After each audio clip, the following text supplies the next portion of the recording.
Welcome to our webinar recording on building a cybersecurity resilient environment, hosted by cyber expert Frank Smith. This webinar is coming to you courtesy of the Maryland Manufacturing Extension Partnership, who hosted this event, but it will certainly be of interest to any company looking to up their cyber game. Frank is going to be taking you through the essential cybersecurity measures we all should be putting in place today, and it's primarily based on the NIST and CMMC frameworks. It is a 45-minute long presentation, chock full of great information, so get ready.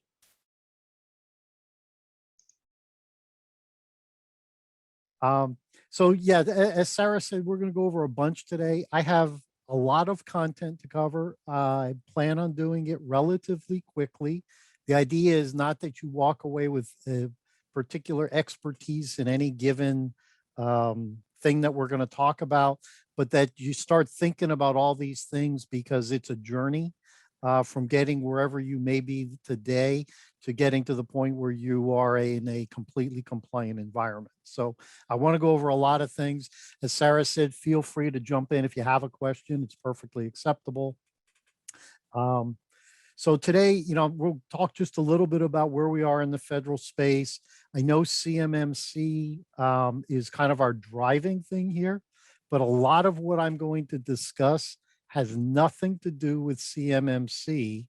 It's cyber resilience in general. Oh yeah, and by the way, this is going to help you check those boxes. So a lot of the things that we talk about and a lot of what's in the 171 and the CMMC are really things you should be doing anyway. There is a level of formality to what CMMC will eventually require that maybe you wouldn't otherwise do.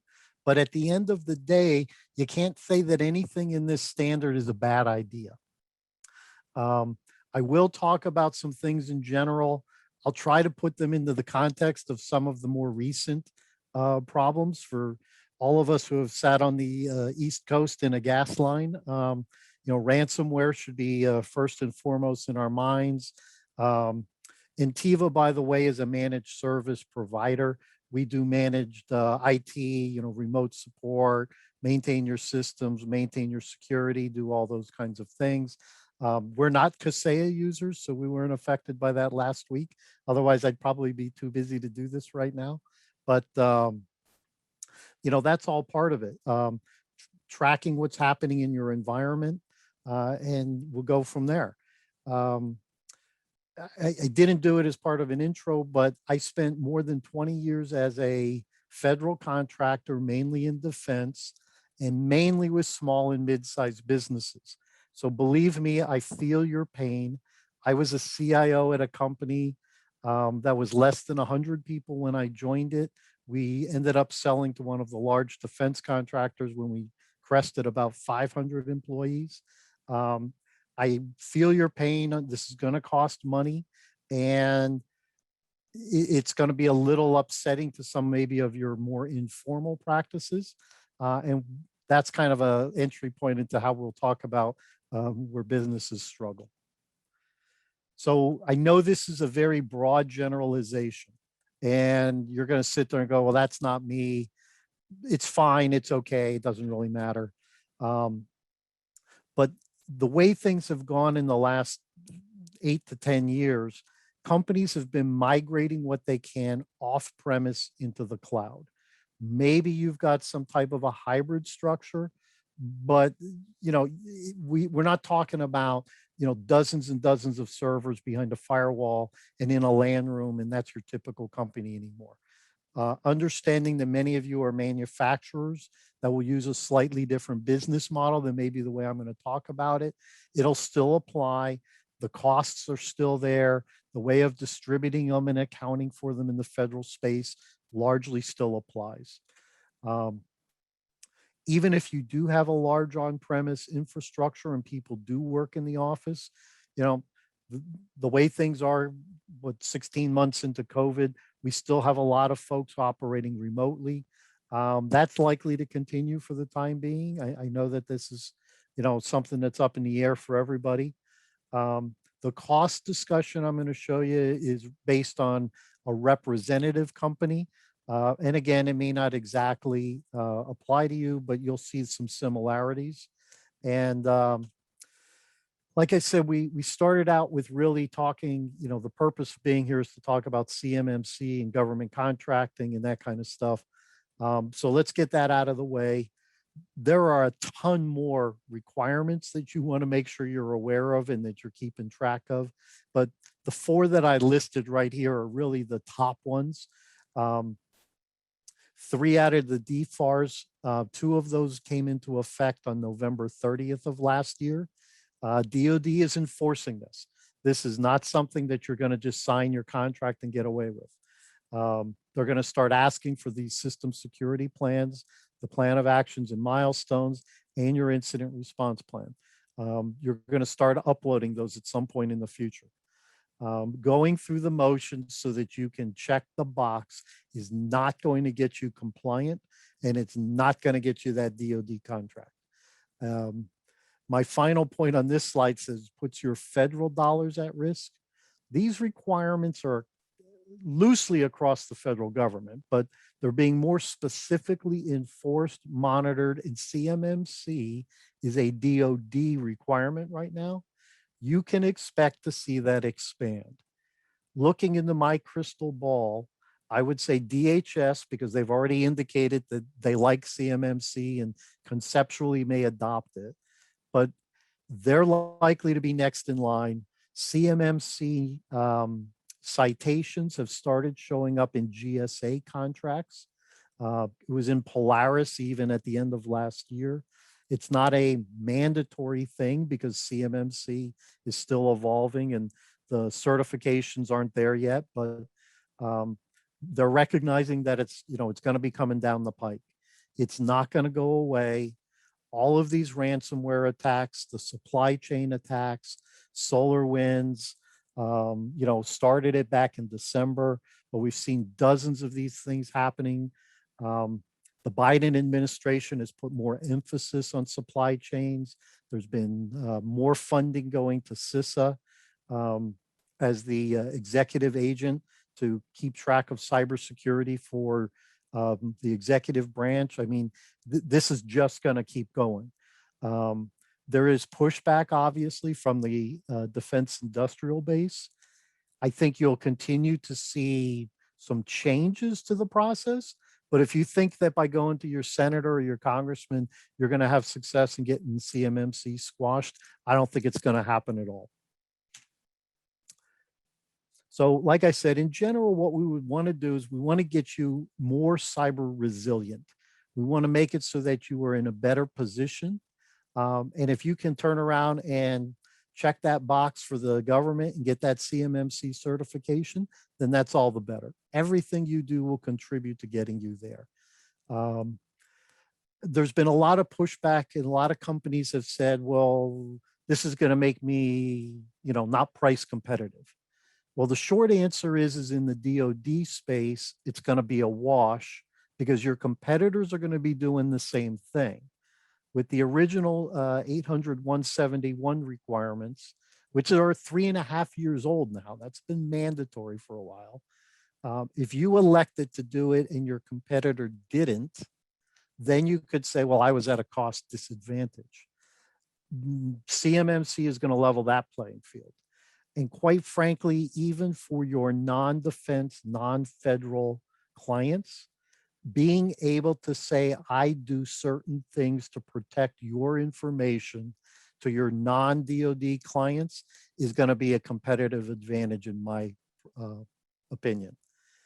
So right now, you have 3 options. You can wait and see, you could be the early adopter, and of course, we're seeing everything in the middle. Wait and see, I think, is a bad idea. You want to definitely get this process started. Spread out the costs, spread out the changes that are going to be made to your environment, and do it over the next year, 18 months, whatever you think you need to take. The early adopters, you're going to spend some money up front. There might be some changes later on. I would kind of drag my feet on some aspects of what's happening, but I would definitely approach it from this is something I'm going to do. I will take 2 seconds and talk about the threat landscape. APT is Advanced Persistent Threat, and UNC is there's uncategorized actors. These are nation states or organizations that are protected by nation states. Your threat now is no longer 2 kids that steal your credit card and buy sneakers on Amazon and have them shipped to their house. That's long past. That's the least of your worries.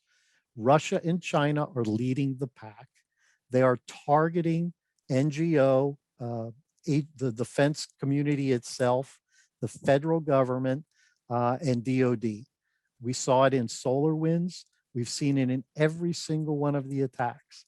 There rarely goes by a month that I don't see something that affects any of those categories above. And they are targeted attacks at those specific communities. You in the defense industrial base are part of that by association. So ransomware kind of had a dip. 2020 was not a huge drop off by any means, but we saw a big dip in the fall because the FBI, along with Interpol and a lot of international cooperation, managed to get a bunch of the ransomware operators shut down, but it didn't last long. And our AAS is ransomware as a service, just like you see software as a service and everything else. These organizations operate mainly out of the former Soviet Union.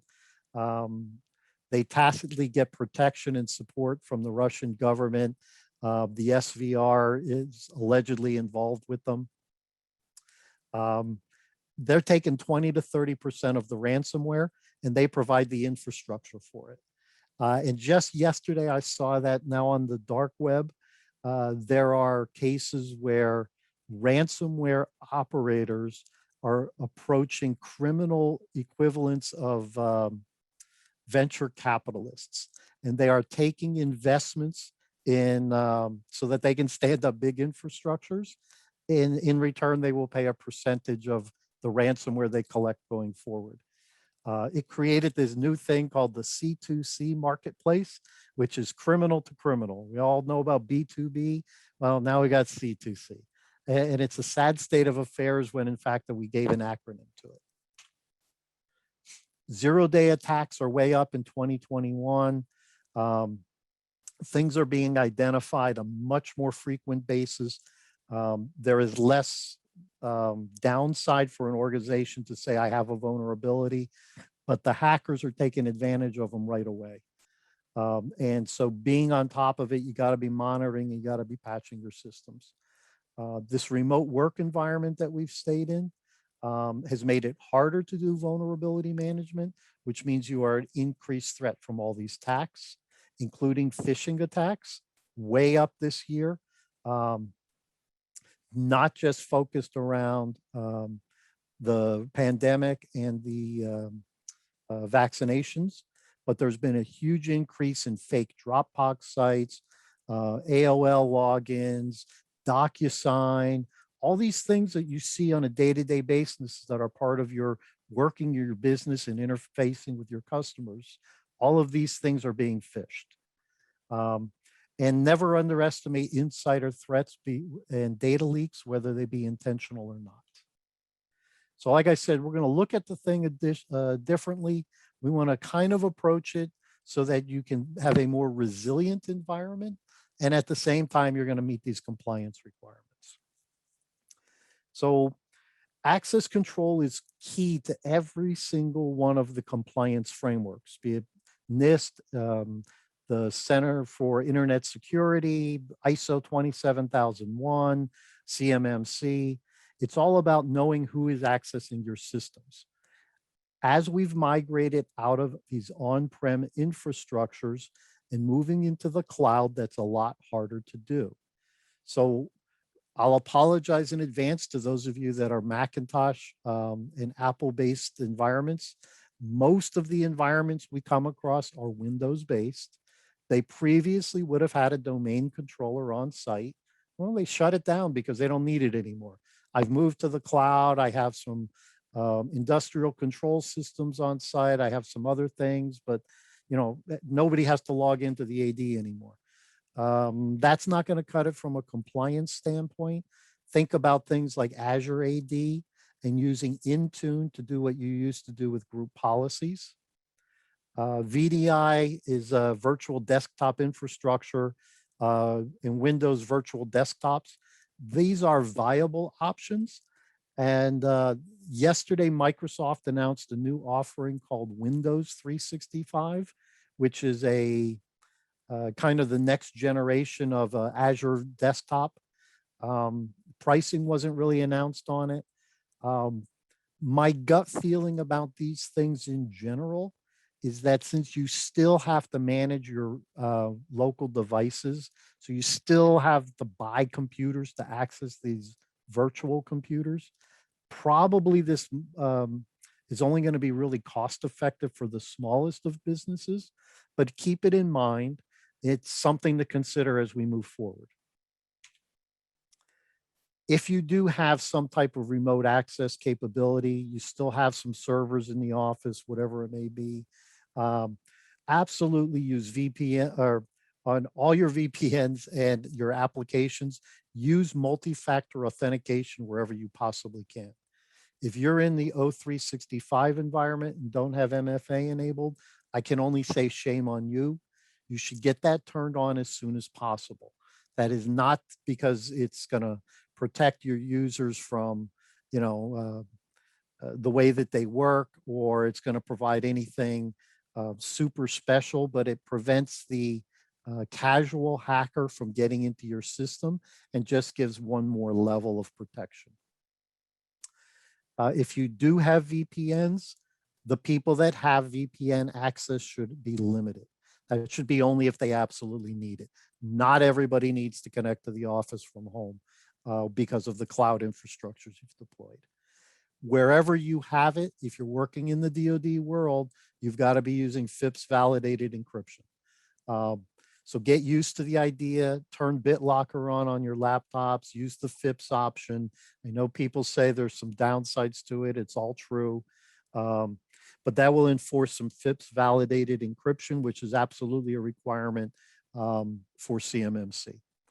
And you should never allow people to install a VPN client on their personal device and access company assets with it. That's just opening up, you know, Johnny's kids who play Mimecast online every night, and that computer now is part of your internal network. Don't go there. Like I said, MFA limits a threat actor's ability to impersonate you and steal your intellectual property. If you enable it on O365, it doesn't be a huge inconvenience to your users. They're not going to have to MFA every time they use Outlook. It's only for that web access, and that's basically how the threat actors are getting access to it. That's how the business email compromise continues at such a great pace. People are logging into accounts, they're monitoring, they're picking up invoice numbers, they're picking up amounts associated with it, so that when they spoof the CFO and say, here's our new banking information, it's got real data behind it. And it's just tougher to spot. You should have some great accounting practices going on too, right? We're not going to accept ACH information that you email to us. It has to be updated over the phone. Verify anything that comes in like that. I mean, there's lots of checks and balances in place there. CMMC will require remote access. Will require MFA for virtually everything. Get used to the idea that to log into your laptop at home, you're probably going to want to have MFA enabled. So just get used to the idea. You know, in DoD, you're all seeing that they use the CAT card. The CAT card along with the PIN is their multi-factor authentication. So that's how they're signing into the local machine. There's a lot of options for it. I mentioned briefly here Windows Hello for Business because you'll hear it come up as a viable option for MFA. There's some disputed opinions about whether or not it's true MFA. For CMMC purposes, it probably will be acceptable for most of the scenarios. So It's a relatively cheap way of implementing MFA, but that's going to kind of evolve as we go forward. This whole concept of work from home, it's not going to go away. Bring your own device policies should probably all be updated. You need a remote work policy as well. The Section 889 provisions are the parts that prohibit the use of ZTE, Huawei, and other equipment. People aren't allowed to use Kaspersky antivirus, right? You can't let them use any of those things. It's hard to enforce if it's part of their like home environment. But at the same time, if you at least put it into writing, you can say, we told people not to do it. They certified they weren't doing it. We've learned that after all these months of remote work, vulnerability management is a lot harder because people aren't connected to the office. They're not in one place. GPOs used to be the mainstay with your on-premise Active Directory. If you still have it, they don't really work until you connect to the VPN or go to the office. Windows keeps cached passwords for an awful long time. So even if you change your network password, if you haven't connected to the network, hasn't really synchronized itself. I'll say some really general things about auditing and logging. There's probably a dozen requirements or so in CMMC that talk about it. They all contribute to the same basic theme though.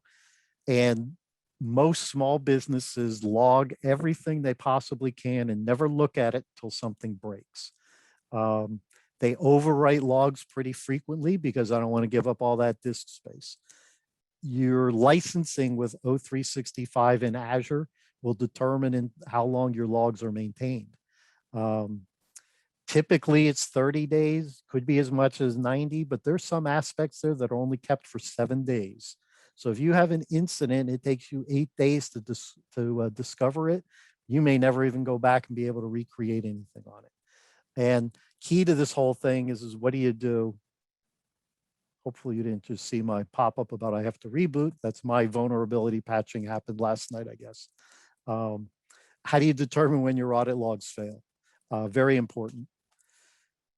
From a security standpoint, obviously you want to monitor everything in your system, but security logs need to be monitored 24/7. Everything should be logged, all successes and failures, because that's part of, being able to do forensics analysis. Events, I mean, you're talking a typical company could easily generate, 50, 100,000 or more events per day. There's no way you can effectively get through all of that. And yet you have compliance requirements that say you have to correlate those events, look at those events, monitor those events, and respond to them. You have mandatory reporting requirements under the DFARS. That's a 72-hour to notify them of any particular incident. Doesn't mean that it's necessarily a compromise. It includes possible compromises. As part of that process, and this is also why you have an incident response plan, and to some extent, it's also part of your disaster recovery plan, but you need steps in there to determine how you're going to, and if you're going to report to law enforcement. And outside of DoD, you may have contractual requirements or regulatory requirements that require that you report to your clients, your employees, vendors, those kinds of things. Knowing what's in your environment, knowing what's on the home network, this is a really tough thing to do. Bring your own device, basically, if you think about it, now includes my Verizon or my Comcast internet connection at home. It's looking at your home networks and saying, how many computers do you have? Are they being protected? Is the work environment separate from the personal environment? The CMMC accrediting body and DoD have both made reference to, and I'll qualify this with, the scoping guides aren't out. It's not been incorporated in a DoD instruction. There's nothing written down that says the home office is in scope for a CMMC audit, but they have said it in webinars. I'm going to just repeat it. There's been a tremendous backlash to this, but if you are allowing people to work from home and they may touch CUI, the home environment is subject to audit and in scope for CMMC. That includes things like you're in a separate physical environment with a locked door, you maintain a visitor control log, you've got all those kinds of things going. Don't shoot the messenger on this one, but be aware that this has come up and is being discussed. So I'll throw out a general type of solution that helps you with all of this log management problem, with this log monitoring, this reviewing and everything else. It's a general type of technology called security incident and event management. You'll see it as SIM, like I have it spelled on the slide. I've seen it SEIM, and I've also heard it pronounced as SEAM. So all of that means the same thing. These are software tools that you can deploy that you interface, and basically they ingest all these logs that are being created. They pull it all into one place. And a new CMMC requirement is that all your logs be stored in a central location. They do that for you.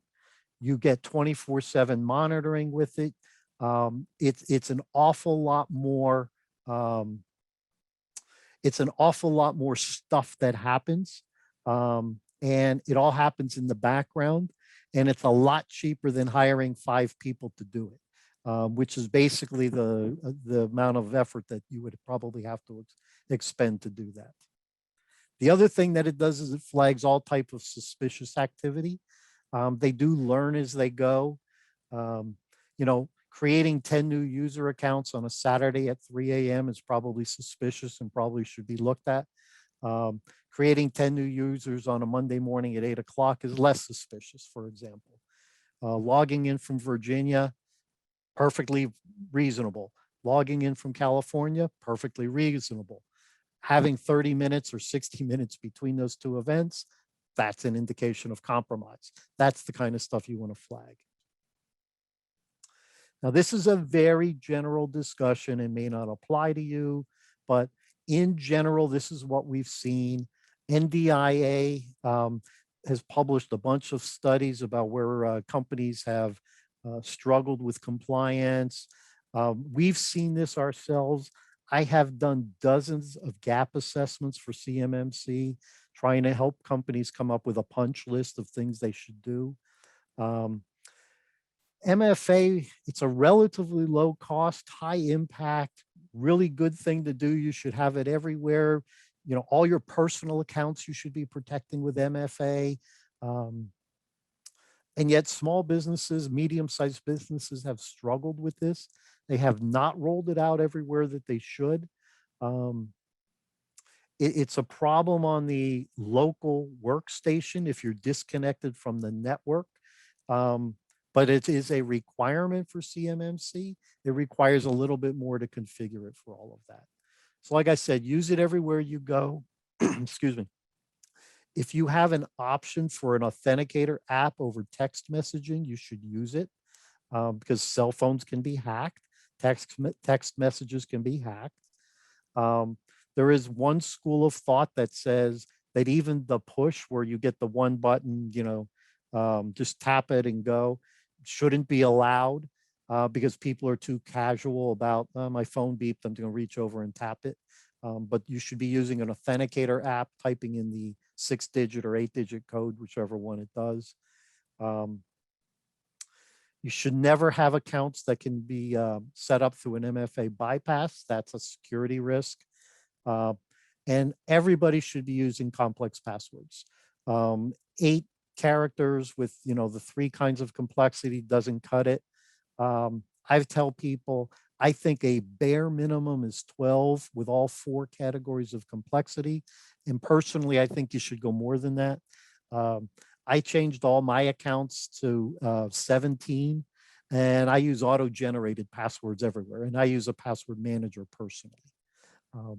You know, just because you're not paranoid doesn't mean people aren't out to get you. And sloppy passwords is one of the key ways that all of these attacks that have happened can all be traced to compromised credentials. Sometimes it's hacked, sometimes it's phished. We could probably talk for the hour and a half on just about identification of protected data, but I'm going to gloss over this and say National Archives is the executive agent. Go to their website. There's about 125 categories of CUI. DOD announced, when they've introduced CMMC, that they think 20% of the defense industrial base will need a level 3. The other 80% will use a level 1. Level 5 is like 80 companies, 80 contracts. I forget what they said, but statistically, that's a tiny, tiny percentage of what the defense industrial base is. Personally, I think they have it backwards. It's going to be 80% are going to require a level 3 and 20% can get away with a level 1. Part of that reason is because DOD is going to mark stuff as CUI out of abundance of caution. All the legacy SBU, FOUO, no foreign, the distribution statements, basically all of that's going to be collapsed. And DOD has said that all of those things are going to be considered CUI going forward. So the bottom line is I think you're going to see a lot more CUI. I think you're going to see the DD-254s with the box checked that CUI may be received or generated under this contract. So you might as well be CMMC level 3. The other thing we have seen is, and this is again part of the supply chain risk, there has been a huge amount of flow down. Companies that do not have to necessarily flow down a requirement are erring on the side of caution and say, here you go. We have CUI in our stuff. We're going to force our supply chain to be CUI. That has been flowing down to vendors that are basically even raw material vendors, that they're saying, why do I have to be this? What's this CMMC thing? And it's because the supply chain, at the top of the supply chain, they want to be able to go to DOD and say, our entire supply chain is CMMC level 3. So expect to see more of it. And we're seeing it in the private sector as well. It doesn't have the same regulatory framework type stuff to it, but companies are going to their suppliers and saying, we want to understand what you're doing to protect our data if it's in your environment, and we want to understand what you're doing to prevent malicious software from your environment coming into our environment. GCC High has been a huge discussion item. Everybody said, well, the only way I can be compliant is to be in GCC High. That is not true. There is no explicit requirement to do it. It is true that answering some of the questions will be easier if you're in GCC High, because Microsoft in that environment says, it's cleared for impact level 4 data. You can have your CUI there. But it isn't going to be for everybody. It is more expensive. The limitations it has are in the collaboration it has with people that are not in GCC High. So this is really going to boil down to a business decision. If your 99% of your business is with DoD and the organizations that you collaborate with in Teams and SharePoint and things like that are also in GCC High, then it makes sense for you to be in GCC High. If you have a lot of business with commercial entities or organizations that otherwise aren't going to be in it, then you may find it that it's better to be in the commercial cloud and do some other things to kind of put up the barriers and define your data enclaves for how you will store and process CUI. So that's why I said it's more of a business decision than anything else. You need to probably talk to somebody and get step through that, but it just really depends on your environment. So I wish I could give you a categorical answer on that, but the bottom line is this is one of those cases where it depends. Hey, Frank, I'm going to interrupt real quick. We got a couple questions. Yep. First one relates back to CUI. So question is, who is responsible for marking CUI? We've heard about the possibility of running into agencies failing to do so. So what is their responsibility as a contractor? Yeah, so the bottom line is that The government has the responsibility for correctly marking CUI before it gets sent to you. However, if it came to you and you go, this should have been marked or it wasn't marked correctly, it's now under your control. You still have a responsibility to mark it and control it appropriately. You may turn around and report to the person that sent it to you and say, hey, you sent this unencrypted, or it doesn't have the complete markings, or whatever it is. It's sort of your problem once it comes into your environment. Intiva does zero business with the federal government. We do a lot of business with companies, though, that do business with the federal government, as well as lots of other regulated industries. And I routinely receive CUI just by virtue of who I interface with. I get it from, I've gotten it from DCSA. So the DoD agency that is responsible for marking and controlling and enforcing CUI sent me beautifully CUI labeled stuff. I mean, it had the U's on the paragraphs and the headers and the footers on the page and all that. And it came clear text, unencrypted, and the subject line of the email wasn't marked correctly. So the bottom line is that if it comes in your environment, be prepared, you have to maintain it. Okay, and the next question relates to GCC High. So question is GCC High's security architecture still grounded in the outmode approach of protecting information?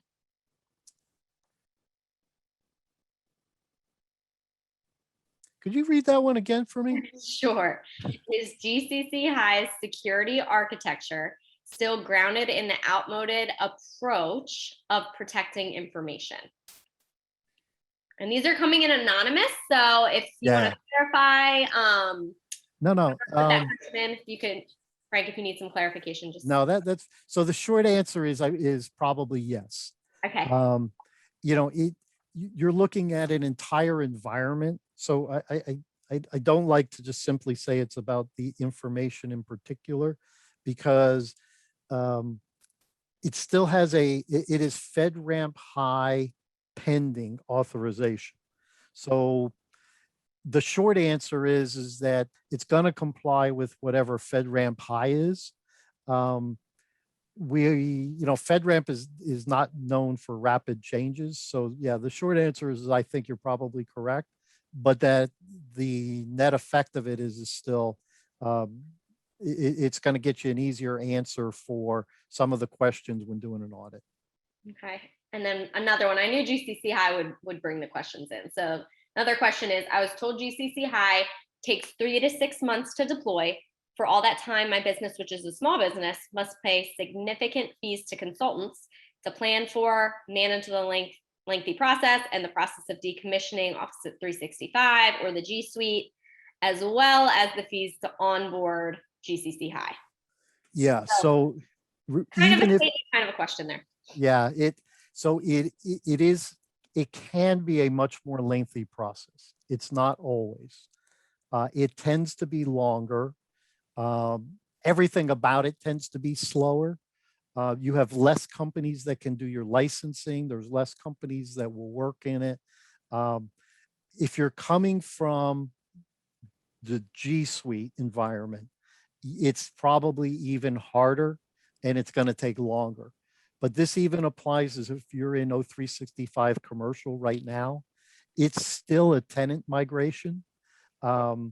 It's not maybe quite as complex, but it's not like throwing a switch and say my data is now in GCC High. It still requires a full migration. Yeah, so it's the decision go, no go is definitely a big one for small businesses because it does take a lot of time. So one more question. They keep coming in around GCC High, which we expected. With GCC High, is it safe to say that CUI is still visible on my servers, where it can be compromised by attacks on the server or on the IT admins that have access to the accounts? Are user accounts still vulnerable to password attacks? So that's kind of a multi-part. User accounts are still vulnerable to password attacks. You still need to protect your environment. There's still, really every environment has that administrative threat problem. I have one slide later on that just talks real briefly about it, but the only people that can screw you over are people you trust, right? So if you don't trust your admins and that kind of thing, then, that's a separate problem. But yeah, they have administrative access. I mean, protecting that information is key. Um, what's different about the GCC environment from the commercial is that Microsoft on the infrastructure side is basically set up the same controls that you would want to enforce. So it's US based hosting, it's US persons. Um, they have background checks. The support model does not go worldwide. It's all in, to the US.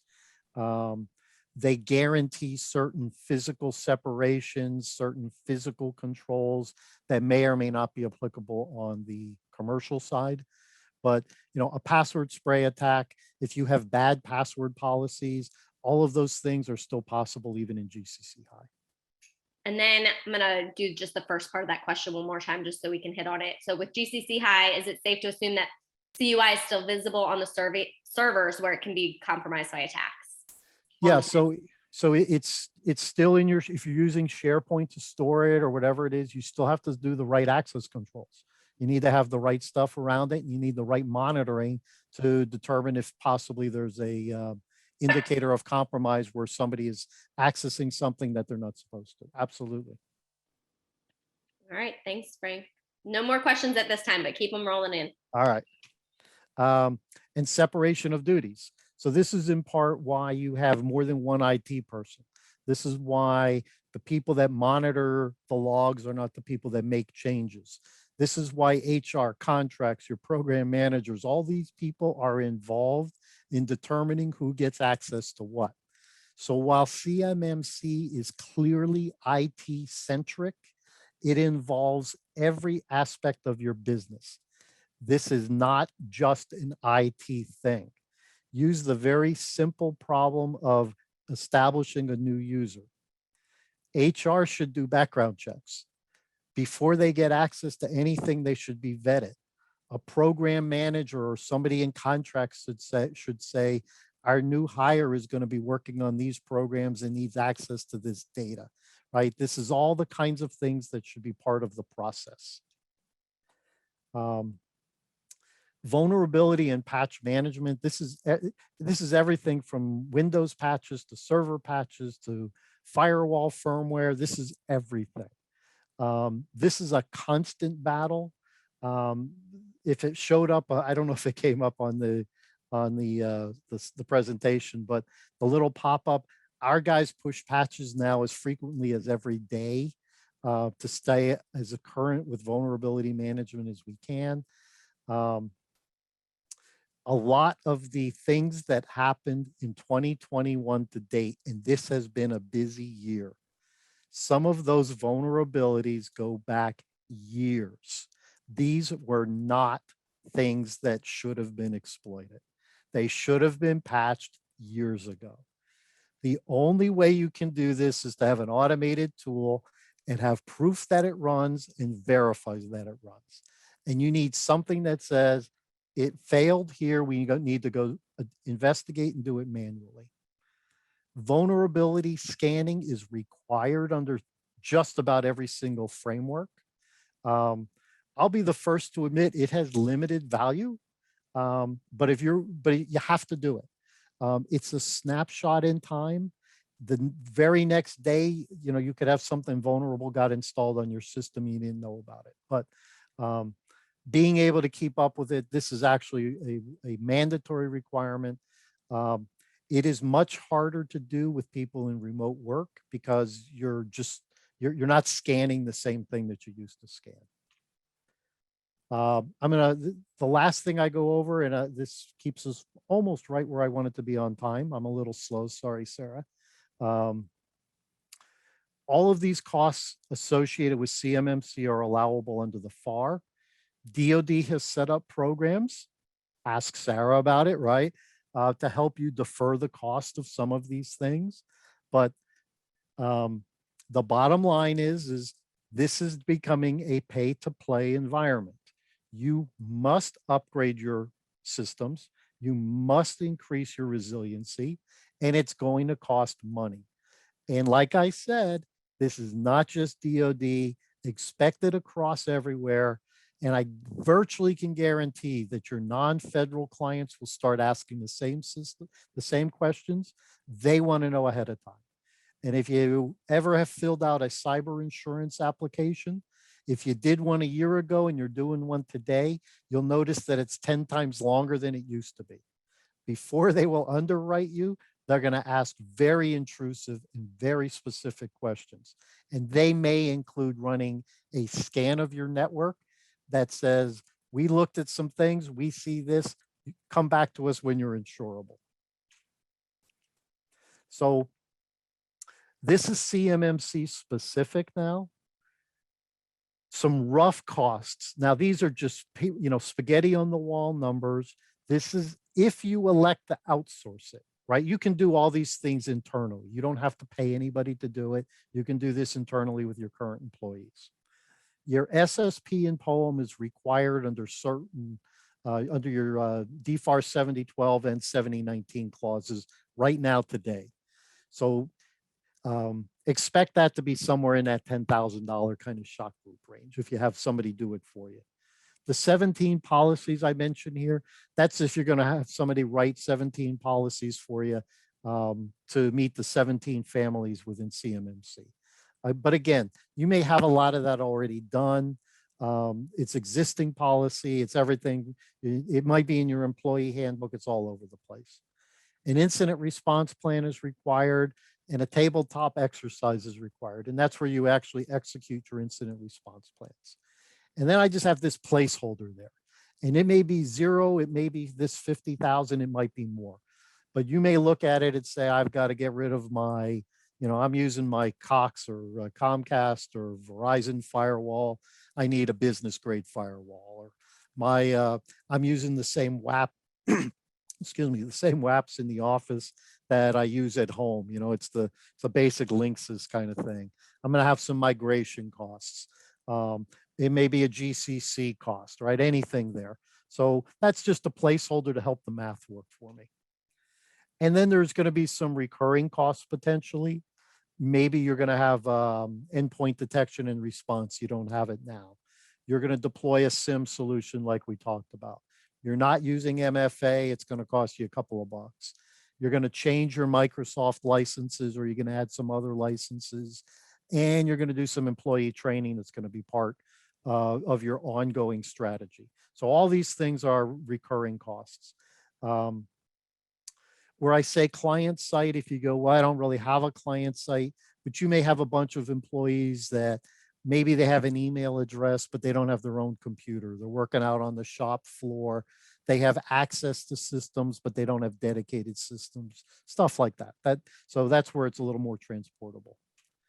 So this is a very DoD, more services company oriented. I admit that, but this is basically saying I've got a mix of people, 50 people on my corporate site. I then have 100 people work on government sites. This could be shop floor, whatever it is. Builds up the costs. This is a very allowable FARS common way of doing it. If you don't really do this because you're more manufacturing, you're service oriented, but it's milling, it's CNCing, it's that kind of stuff. You'll have your own sort of cost model, but this I want to use to illustrate that even incorporating those costs, and I showed some real significant numbers there, right? You sit there and say $50,000 in upgrades. It's real money. Don't get me wrong. You're going to have to write a check for some of this stuff. Or do it yourself eventually, but the impact is not that great. So using a kind of traditional way in the cost type modeling, and you may have done this, by the way, if you did a GSA schedule cost submission, this is a common way of showing how your costs are built up. The wrap rate that I generated for the corporate site is 2.43 and the government site 1.86. And that basically says, if I pay somebody $10 an hour, it's actually going to cost $24.30 an hour by the time I factor in overhead, fringe benefits, profit, licensing for software and all those kinds of things. So that's the wrap rate model for it. So this would be kind of a current cost. I made this up, by the way. This is the exact same company, but with the extra costs added into the overhead line. So all of the money that was in that recurring cost, all of that upfront kind of money that we talked about, it's reflected in here. And if I want to maintain the same dollar profit for both labor pools that I established, I'm going to raise my wrap rate from 243 to 244. And as a result of that, it's going to make a marginal slight reduction, about 1/10 of a point on the profitability. So it is not a huge impact to the bottom line.